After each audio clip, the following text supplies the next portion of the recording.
harbor master's office. Is this where you're bored? Son, didn't anyone ever tell you to say hello before you start asking questions? I'm in a hurry. Yeah, you kids today are always in a hurry. You're always running around and only doing things halfway. Things take time, otherwise you can just end up with a bunch of crap. I'll keep that in mind, but I need to get on board urgently.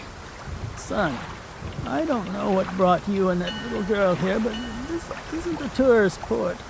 Only sailors and fishermen leave from here, and you don't seem to be either.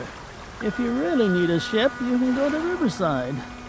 There, with a couple of bucks, you'll find dozens of well-dressed sailors who will be more than happy to ferry you around the East River and tell you all the juicy details about the city. I'm not a tourist and I need to leave from here. Now. The only way for you to leave from here is as a sailor. No nautical documents, no access.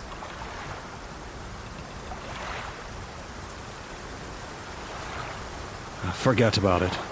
Whatever.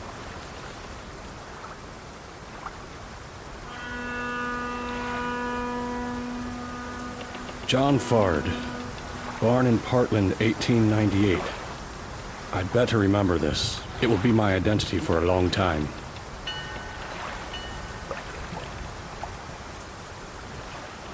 Here are my papers.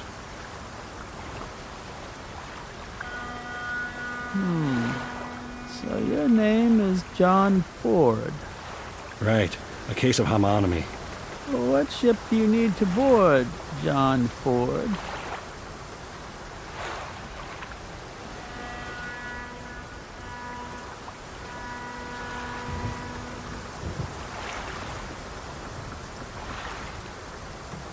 The first one that sets sail.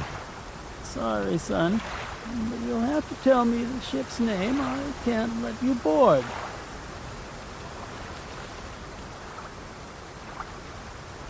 I don't remember the name.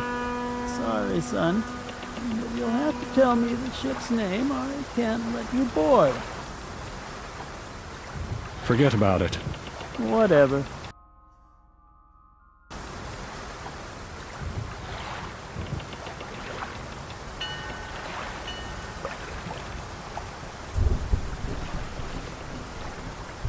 Sainte Marie. That's the only thing I can read on this napkin. I can't make out the rest.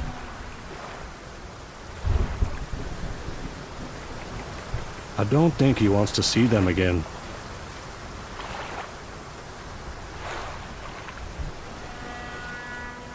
Mr. Ford, you know what ship you need to board?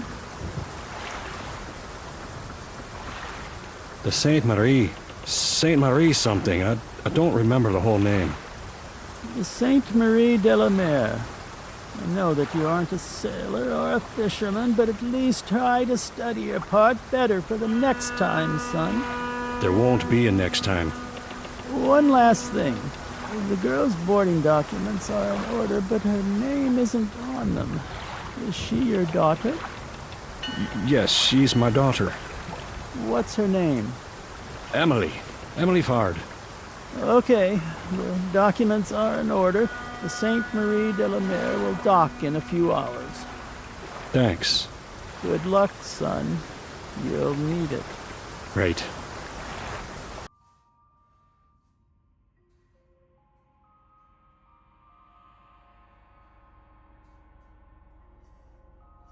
Jack. Jack. Jack. Oof. It seems like my bar is making you sleepy lately. It was just a few seconds of fatigue. You were saying a name during your moment of fatigue. What name? You were talking about an Emily. Who's that? No, it's no one. I just had a bad dream. Speaking of which, did you take care of the girl? Yes, she's sleeping peacefully in my room now. Maybe you better go to bed too. You're dead on your feet. I can't leave the girl here and go away. Calm down. I'll take the opportunity to clean the joint a little. Oh, you should also tell me what do I have to do with your new friend. Who? The Chinese cab driver? Ah, Sean. I almost forgot about him. I'm not crazy about the idea that he might be going around telling half the world that he found a girl at the port. It's not like you could... Keep him here? I know I'm asking you a lot, Greta. Don't worry. I'll keep him here until he wakes up. But you owe me a favor. As soon as this thing's over, I'll buy you dinner at one of those clubs on the Upper East Side that you like so much. Sure. Anyway, get out of here before you fall asleep on my bar again.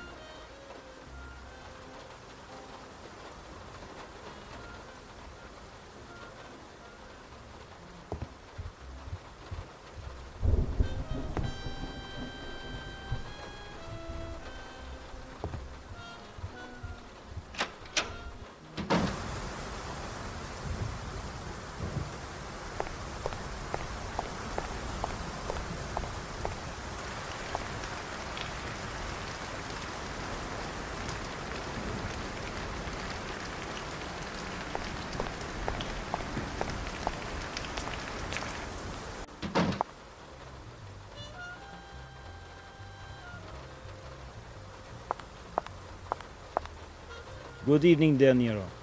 Hi, Slavonsky. I guess you got my letter. Yes, thanks for your kindness. Okay, so you know I'm not joking. And I heard about your mishaps tonight. It was definitely a bad night for you. Where'd you get this information from? I always know everything about my renters. I like to know what people who live in my apartment are up to. Right. No vested interest there. Exactly, De Niro. If you want to avoid any unfortunate problems, I suggest you pay me that back rent you owe me. I wouldn't want anyone call police tonight and tell them some bad things about you or your habits. Are you threatening me? Absolutely not. But to be safe, you could pay me what you owe me. I already told you that I'll pay you next week. Heard that old story too many times, Daniel. I want my money now. Damn Russian skinflint.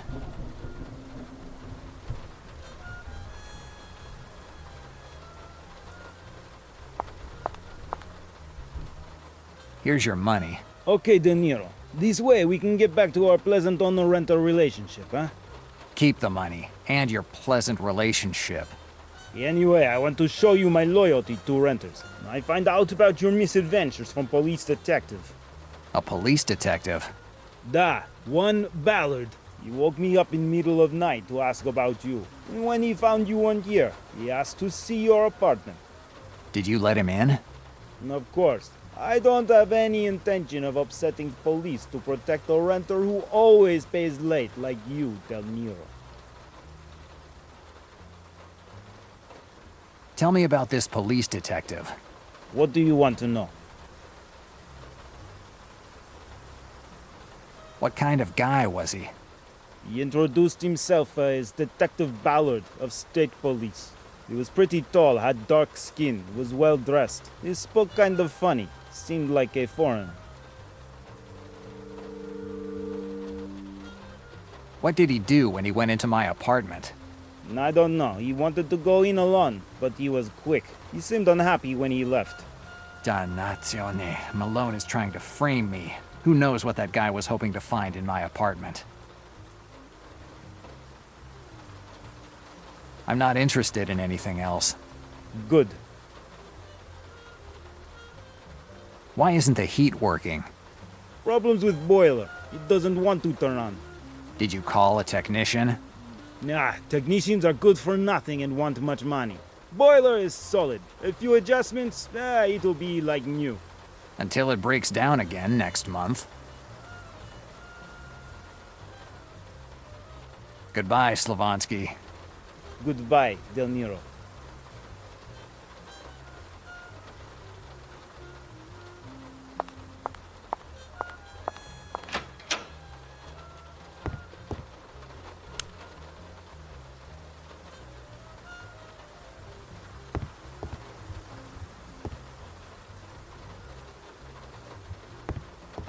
My 20 square feet of bathroom with my $16 a piece ceramic sanitary ware.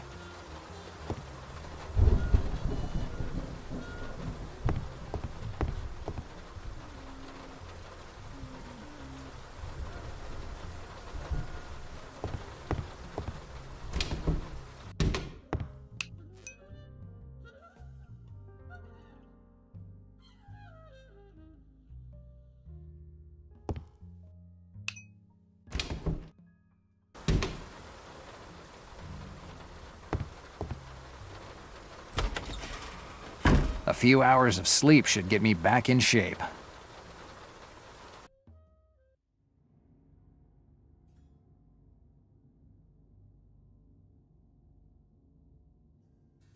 While Emily is asleep in the cabin, I sneak for a smoke on the deck of the boat. We'll be off to Canada soon, leaving New York, Professor Zindler, and this whole mess behind us. We made it. We're safe, I think. But the barrel of a gun between me shoulder blades makes me think otherwise. It's the Turk. He found us. With a sleight of hand worthy of a surgeon, he slides his hand over me holster, puts on the safety, and takes me gun. He pushes the gun into me back and starts talking with that horrible accent of his. He's talking about something, but I'm not listening. I'm too focused on finding a way to get out of this situation.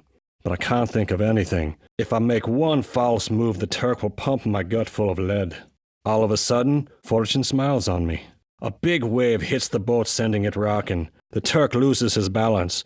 A fraction of a second, and I'm on him. His gun lets off a shot. I ignore it. I don't have time to figure out what it hit. I gather all my strength and head for the hold. The Turk falls like a sack of bricks. That should keep him in line for a little while. Grabbing Emily, I get off the boat. They know where I am, and I have to hurry up and run away. I don't have much time. I have to find a place to hide Emily. If the Turk got to me, it won't take the others long to get here too.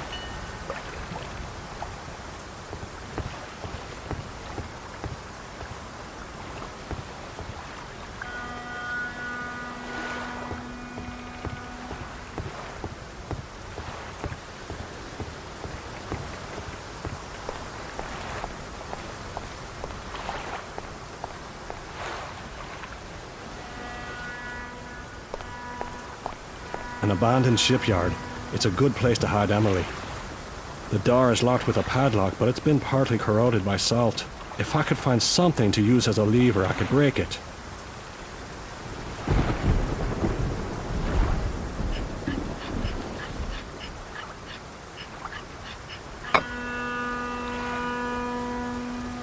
I was able to get a part of the plate off.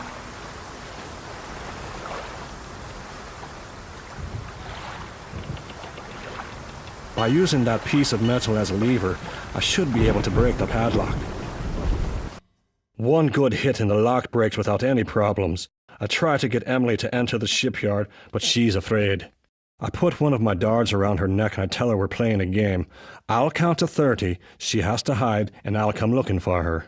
I'll whistle every now and then with my horn, and she has to do the same when she hears it. I tell her to never come out of her hiding spot because I have to find her. If she hides well, I'll give her a toy all for herself. Emily heads for the shipyard. From her eyes, I can see she didn't buy the story about the game, but she knows she needs to do it. The kid's on the ball. The hole in my lungs was getting worse and worse. It's starting to get hard to even breathe. With my last bit of energy, I head towards the entrance. I get to the outside telephone near the harbour master's office and I call the police. Their intervention won't help much, but at least it will put a lot of people on guard and that will put the brakes on the Turk's friends. Then I call the last person I ever thought could help me, Jack. I cover the telephone with a handkerchief so he doesn't recognize my voice. If he knew it was me, he'd never come. The telephone starts ringing and someone picks up on the other end. It's Jack answering. I make up the first lie that comes into my head to get him here. Halfway through the telephone call, the lines dropped. They cut the electricity in the telephone lines. They're here. I did everything I could, but now all that's left is to wait for the end, and I certainly don't want to do it here. If I have to die, I want to do so somewhere decent with the sound of the waves in my ears and the sight of the moon slashing through the rainy sky. Yes, it's a good place for a goodbye.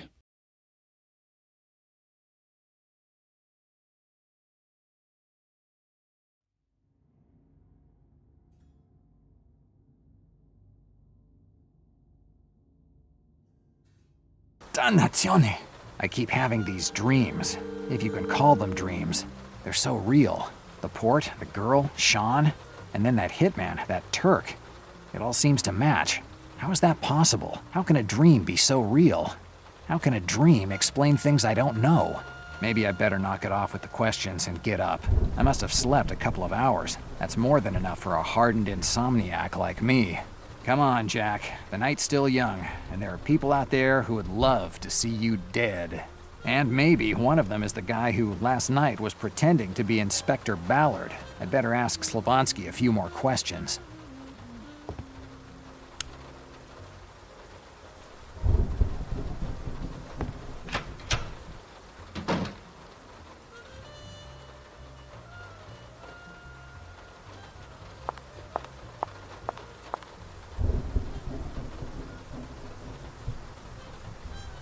Slavonsky's Porter Lodge. There's a note. I'm on the 6th floor fixing broken boiler. Better have a little talk with Slavonsky.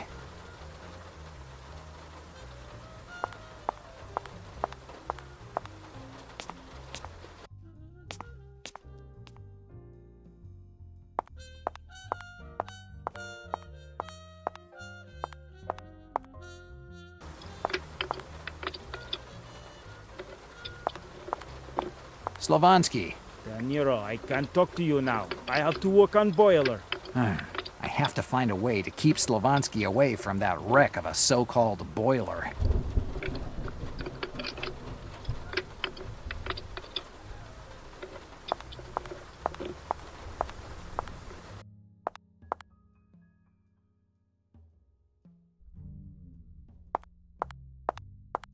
Given how often these radiators work, they're more like pieces of furniture than part of the heating system.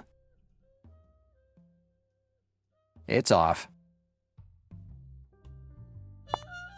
These pipes look like they're about to burst. Extreme times call for extreme measures. Damn boiler. Now it's not even making steam. How the hell does it work?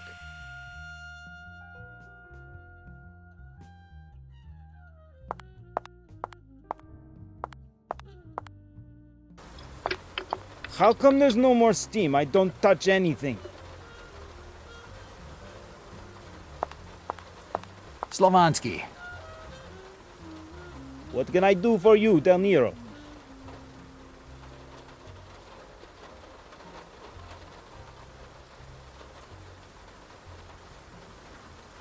Tell me more about the guy you let into my apartment. What do you want to know? I have a question. What is it now?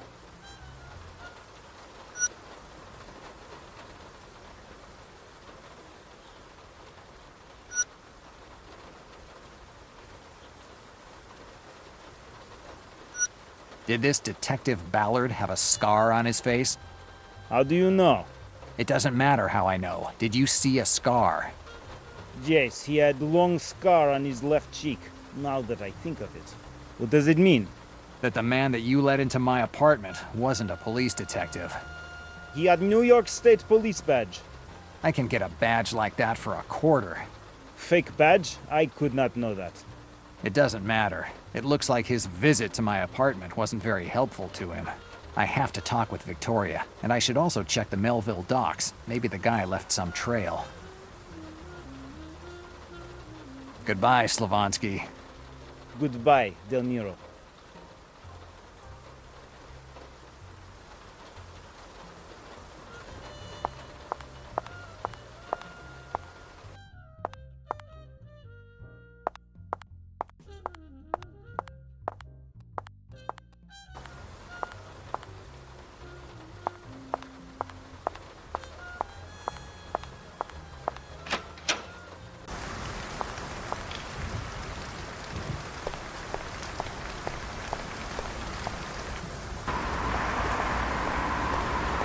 That was Sean's cab. Where the hell is he going?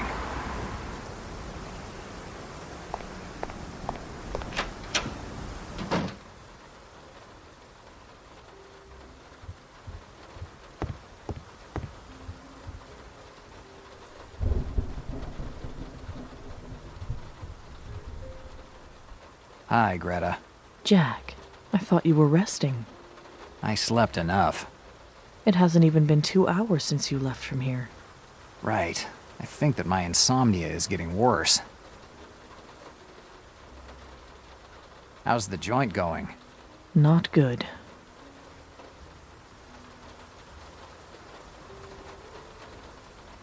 Let's change the subject.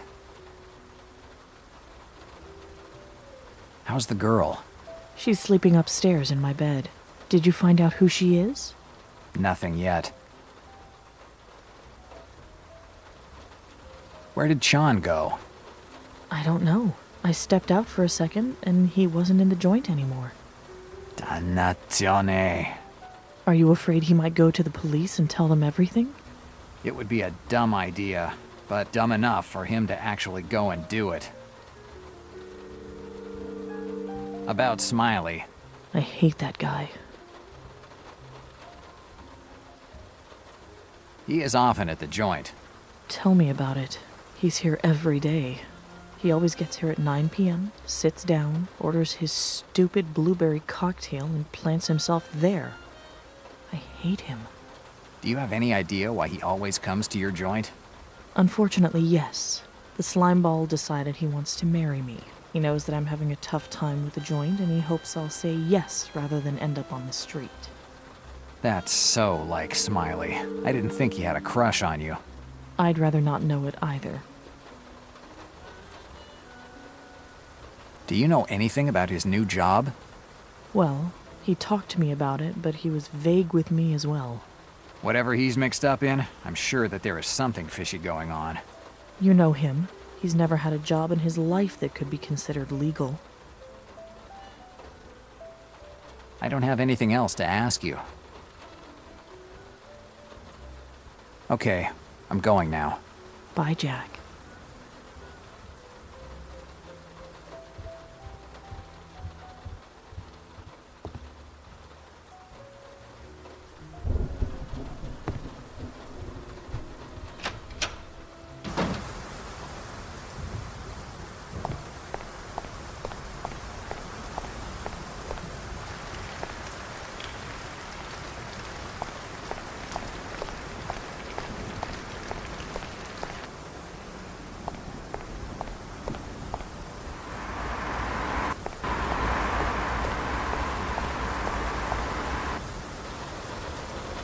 Annuelera! Oh, you again. Didn't go to sleep? I slept enough. And what about you? Where were you? Me? I always here. You weren't here earlier on, not in the pub or out in the street. Well, I had to move cab from front of pub. Cab cannot stay there. I didn't think you cared so much about the traffic laws. Anyway, we have to go somewhere. Where?